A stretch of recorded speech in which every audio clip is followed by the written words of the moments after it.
Hello, and welcome back to the Sentient Sock Puppets. Over the past decade, more and more people have been asking the question, are video games art? And games like Shadow of the Colossus have really helped that argument through. Sometimes, however, games try to transcend the title of a game and become something more.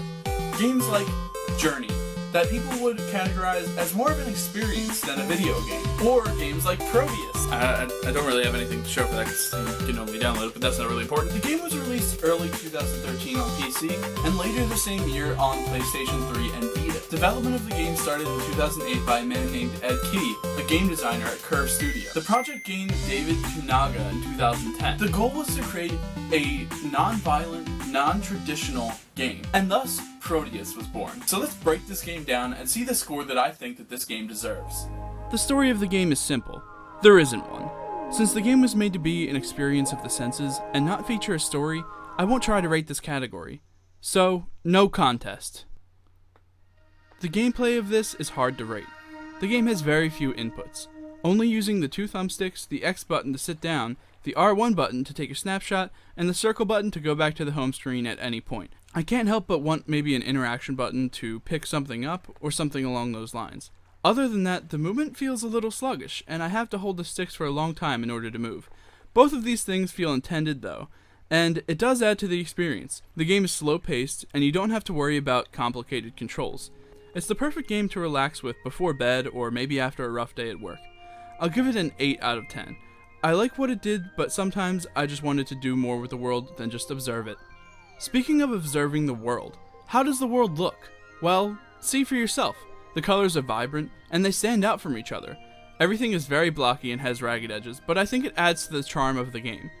And the game is randomly generated, so each time you play, you'll see new things in new places.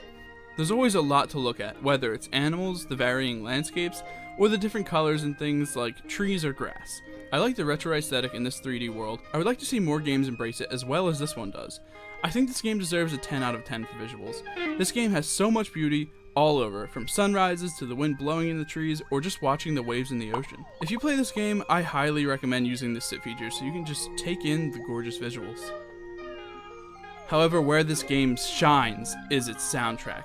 The great visuals all have great sounds to go along with them. It even won an award for Best Audio in 2011.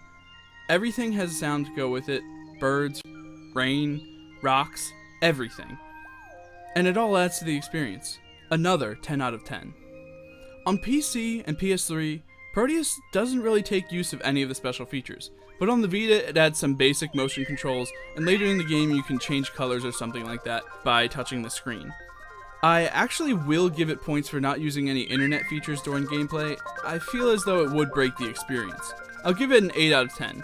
It was all pretty basic uses of special features, but it was perfect for the minimalistic style of the game. So the game is a visual and auditory experience that neglects to apply a story or major uses of special features, but it all added up to one very unique gameplay experience. While I found myself wanting a few little features added, I understood why they weren't there. And the visual and the sounds of Proteus were hypnotizing enough to make me forget about the few flaws that this game had, such as sluggish movement. I think the game deserves an 8 out of 10. Curve Studio did a great job with this game, and I would really like to see more like this. Thank you so much for watching. If you want to stay up to date on the Sentient Sock Puppets, you can now not only find us on YouTube, but also Twitter and Facebook. Are you tired of hearing about video games? Check out the Sentient Sock Puppets channel, and you can see David review movies and maybe review cartoons. I highly recommend checking Proteus out. Last I checked, it was only $15 to download, and it's the perfect game just to wind down and relax with, like I said. With that, thank you so much for watching, and I'll see you next time.